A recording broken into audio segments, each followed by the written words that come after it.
a quick video tip here for you blazers out there.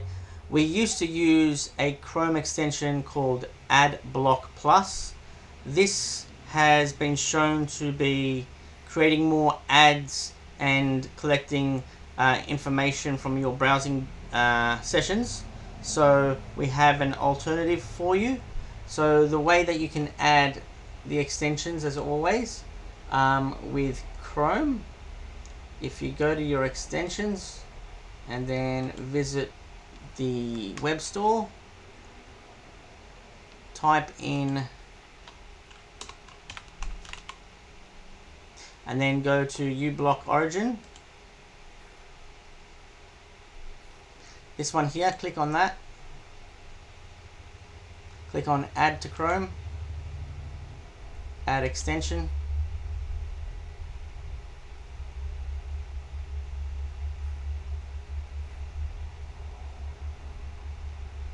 You can see it's been added. If we go to my extension list, we'll pin it, and then you can move it across to wherever you like.